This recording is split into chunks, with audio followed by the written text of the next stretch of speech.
First of all, the day after the video got on YouTube, Glenn Beck said that I was calling for the end of capitalism, which is absolutely ridiculous. If you're asking me if I want to end the current system, I do, because that's crony capitalism. It's corrupt. It's not real capitalism. The government's hiding behind the name capitalism. What we have in this country are corporations who lobby in millions and millions of dollars to politicians and buy their votes for the highest bid. Our politicians in Washington no longer speak for us, they speak for all the big corporations and whoever throws the most money. And when I made the comment about guns, missiles, and tanks, I obviously didn't mean those were our only exports. I meant that in this country we have a military-industrial complex. We have over 700 bases in 150 countries. So, and this all stems back from having an elastic currency from the Fed.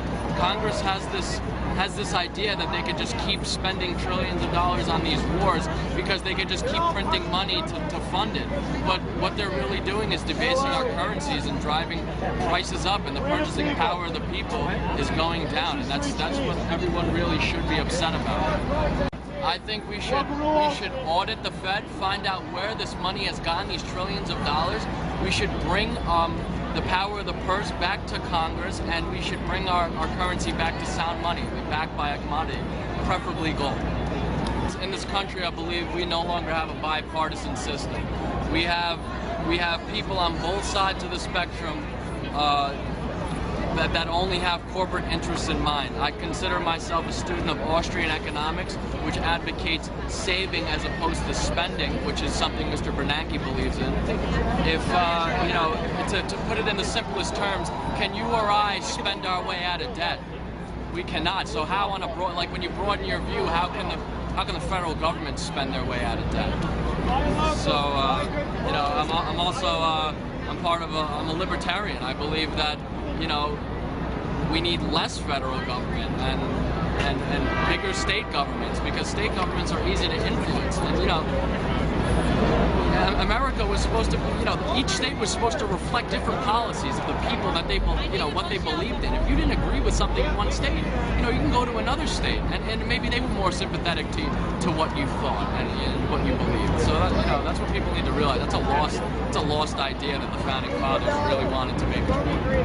I started by reading How an Economy Grows and Why It Crashes by Peter Schiff. It's probably the simplest explanation of economics and why we're in this financial crisis. I listen to Peter Schiff every day. He has his radio show, and he's a modern-day Austrian economics who answers questions about why we're in this financial crisis.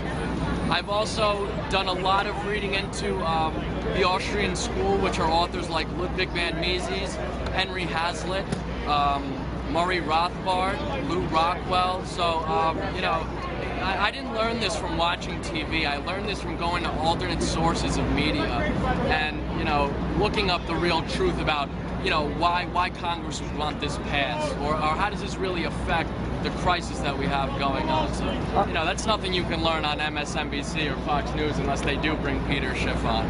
Are there any political shows that you watch on TV that you think have I'm a big supporter of YouTube channels and alternate media. All mainstream media is privately financed, so they're only going to reflect what those corporations want them to say. You'll never get the God's honest truth. Do you have any opinion on Rachel Maddow's show? I've never seen it. Okay. Never seen it. I don't.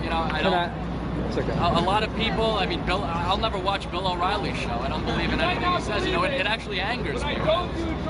Can I ask you specifically about Ron Paul? Absolutely.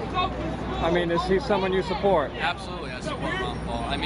Aside whether you're for what he stands for or not, take a step back and really ask yourself, can you trust any other politician that's running right now? Ron Paul has been ideologically consistent for 30 years. All voting records are public. You could find out what all these politicians have voted. Every time they voted for a spending increase, every time they voted, for more wars. And if you really investigate these politicians, people like Mitt Romney, I've seen a video where where people just call him out on corporations and lobbyists running his campaign. I mean, he advocates, Romney care. It's the identical thing, the Obamacare. Are we really getting a difference? Is there a difference? Which there isn't. And then, another example, Rick Perry. I mean, the guy used to be the Democratic campaign leader for Al Gore, and now he's Mr. Conservative. Come on. I don't believe, I'm not gonna. Obama ran on a peace campaign. He's used the UN to go into more wars and spend more money and lose more lives. I don't trust them anymore. And you know what? Ron Paul's the only one who has been ideologically consistent and has not been corrupted and have his views swayed. So that's why I support Ron Paul. Let me ask you a provocative question. So I think it's Chris, maybe? Yeah, that's okay. And Captain Midnight? That's me. All right. Yes. It is you. I'm glad to know you're you. See? That's, and is it okay to say that? What, the Captain Midnight? I mean, I think people already know that. Okay. And what do you say to people that say you're a shill for Ron Paul? A shill for Ron Paul? That's the provocative question. Like that I'm just trying to promote him.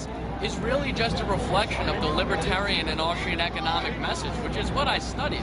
I did read End the Fed and 50 Essential, Issues Affecting Our Liberty, and they were both great reads, which is by Ron Paul, but that was not the first book I read that got me involved in this. And when you really ask yourself, like, does this really make sense? Does the government spending more money really make sense to get us, it just clicked for me that all these answers that I've been told by, Keynesian economic theorists and MSNBC and Fox News have been lies. They're incorrect. They're fallacies.